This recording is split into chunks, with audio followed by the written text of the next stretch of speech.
Boa noite a todos, dando sequência então nossa aula de Política e Desenvolvimento Regional. Nós estamos falando sobre o estudo ambiental do estado do Mato Grosso para o estabelecimento das suas potencialidades. Na aula passada a gente falou sobre recursos hídricos e agora a gente vai falar sobre o potencial madeireiro e potencial mineral do estado do Mato Grosso. O potencial madeireiro, ele é estabelecido com base em aspectos econômicos e conservacionistas. Os econômicos se referem a que tipo de árvores estão presentes no estado, qual é a densidade, a quantidade de árvores que compõem esses territórios e o volume potencial com base no diâmetro do caule dessas arbóreas que podem ser exploradas comercialmente. Além disso, as florestas, as árvores plantadas, apresentam também aspectos conservacionistas. Esses aspectos conservacionistas estão dentro do espectro de serviços ambientais realizados pelas espécies arbóreas.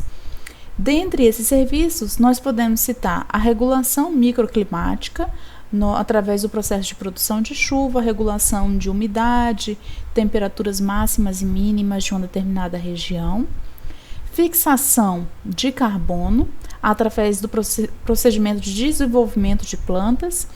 Quando, por exemplo, eu tenho uma nova área sendo cultivada para a silvicultura, no processo de desenvolvimento das espécies arbóreas, há uma alta taxa de sequestro de carbono, porque está sendo realizada a fotossíntese, sequestrando CO2 da atmosfera, e ainda não há a retirada dessa espécie madeireira para posteriormente haver a emissão. A gente vai ter emissão novamente quando a espécie madeireira for utilizada como potencial energético, como a utilização de carvão. Mas no processo de desenvolvimento, quando as plantas estão em desenvolvimento, há uma alta taxa de sequestro de carbono, porque essencialmente só está sendo realizada a fotossíntese e a taxa de emissão de carbono é muito baixa através da respiração dessas espécies arbóreas. Então, no saldo final, há uma fixação de carbono quando há um desenvolvimento de espécies arbóreas e espécies vegetais de uma forma geral. Outro aspecto bastante importante é o controle da erosão. Em áreas, já se é conhecido que em áreas que apresentam cobertura vegetal, a chuva ela incide com menor força sobre o solo e acaba desprendendo a menor quantidade de partículas. Então, em locais que apresentam arborização, seja natural ou seja por floresta plantada, há uma menor taxa de erosão do solo. Então, tem esse aspecto de conservação do solo. Outro aspecto importante é o processo de ciclagem de nutrientes, em que nutrientes que estão no solo, eles vão ser absorvidos pelas plantas e vão ser alocados na parte aérea das plantas. Posteriormente, se algum resíduo, folhas, galhos que entram em senescência, em morte, se são depositados pelas espécies arbóreas ao solo, no processo de decomposição, esse nutriente volta ao solo, fechando o ciclo. Então, ele estava no solo, foi absorvido pela planta, cumpriu suas funções metabólicas e, ao ser depositado no solo novamente, sofrer decomposição, ele retorna, se tornando disponível para se tornar absorvido. Então, o potencial madeireiro tem esse aspecto econômico da extração da madeira e de produtos não madeireiros da floresta. Tá? Quando eu tenho, por exemplo, extração de borracha, de óleos essenciais, plantas com potencial farmacogênico, então é uma exploração econômica da floresta. E os aspectos conservacionistas se referem então à regulação de clima, fixação de carbono, controle da erosão e ciclagem de nutrientes. E como é que foi então determinado o potencial madeireiro dos municípios do Mato Grosso? Primeiro foi determinado a área com remanescente de cobertura florestal, ou seja, a área que ainda está passível de ser explorada. Como é que foi determinada essa área remanescente com cobertura florestal? Foi obtida a partir da área do município, subtraindo áreas que não podem ser exploradas comercialmente. Tá? Não pode ser realizada a extração. Quais são essas áreas que não podem mais ser exploradas em termos de recurso madeireiro? áreas que são de terras indígenas, áreas que são de unidade de conservação e áreas que já foram desmatadas, áreas urbanas, áreas agrícolas. A cobertura vegetal, as espécies madeireiras já foram retiradas, a floresta já foi retirada, então não compõe a área remanescente de cobertura florestal, tá? Então, do município todo, o que ainda não é passível de ser explorado são as áreas que são protegidas, que são as áreas indígenas e as unidades de conservação, e o que já foi explorado. De todos os municípios levantados, o estado do Mato Grosso apresenta ainda 3,2 milhões de hectares de áreas remanescentes com cobertura florestal. Em relação à pretensão para o governo do estado do Mato Grosso é que em 2030 ele apresente uma área de 6 milhões de hectares, tá? Qual que é a importância disso? A importância é estabelecer um manejo sustentável e ecológico das florestas e também agregar valor aos produtos do estado. Então, esse aumento de área de floresta acaba agregando valor aos produtos agrícolas comercializados e produzidos no estado do Mato Grosso. Então, entende-se que a produção agrícola no Mato Grosso é uma produção sustentável, uma produção comprometida com o meio ambiente, tá? Então, a pretensão do governo do estado do Mato Grosso é ampliar esses 3,2 para 6 milhões de hectares de áreas ainda remanescentes, áreas com cobertura florestal.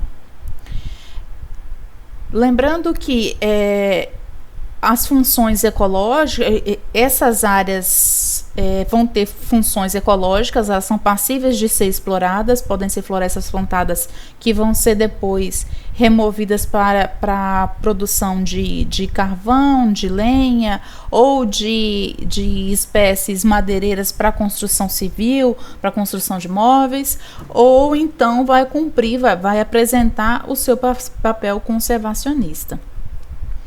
Um outro aspecto para determinar o potencial madeireiro do Mato Grosso é o cálculo do potencial volumétrico de madeira. Esse cálculo ele é obtido a partir da multiplicação da área remanescente de cobertura vegetal que a gente viu anteriormente, multiplicado pela razão entre o volume acumulado autorizado de madeira, que é o volume de madeira que pode ser retirado, pela área acumulada das unidades padrões atuais. Então, esse dado de potencial volumétrico de madeira, ele acaba estabelecendo quais municípios apresentam maior quantidade de madeira passível de sofrer exploração.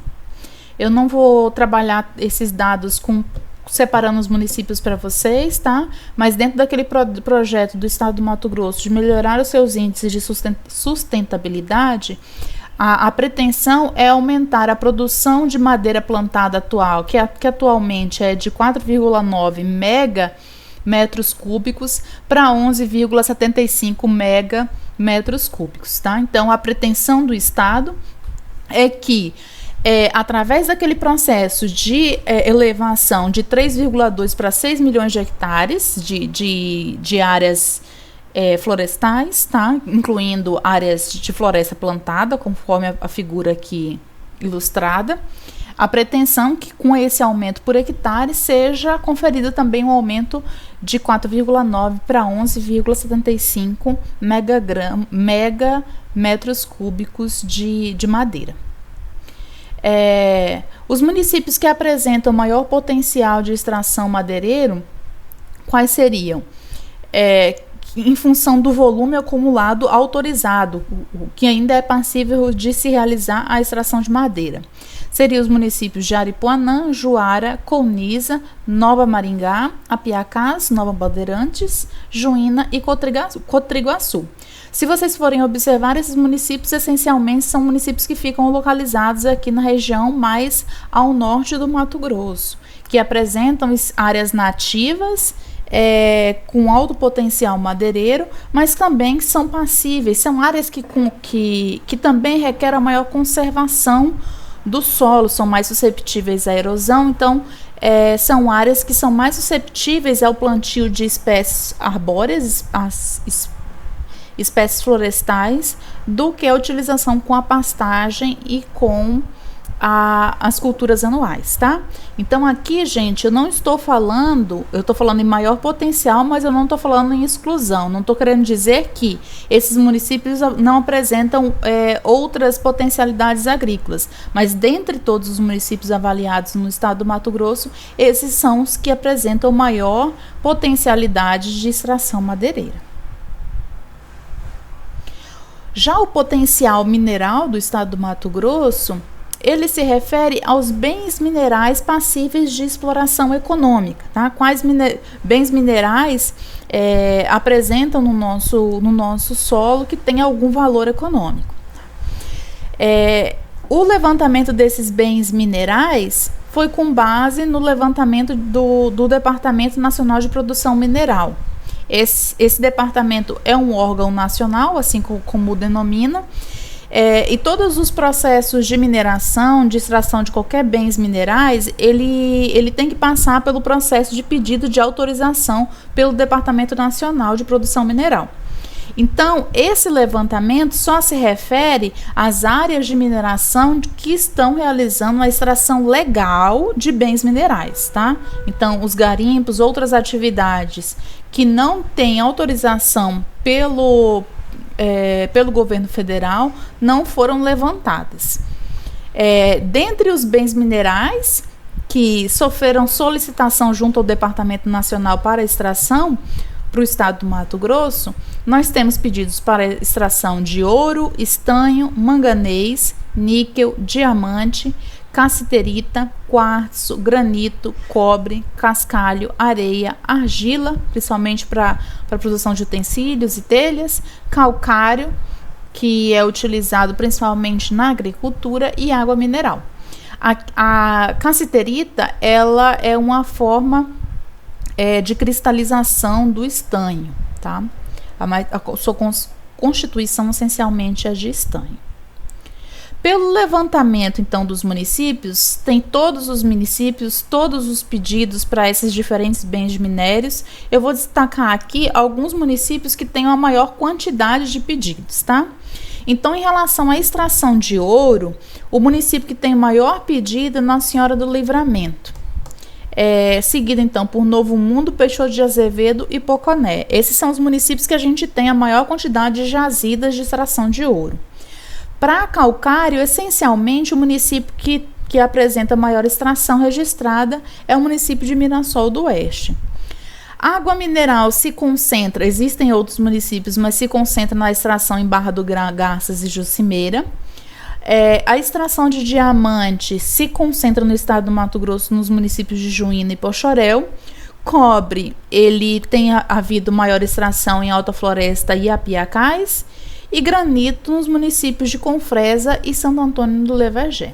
Tá? Então, a gente tem aqui o destaque de Alta Floresta para a extração de cobre. Há uma maior frequência de pedidos dentro do estado para Alta Floresta e Apiacás para a extração de cobre.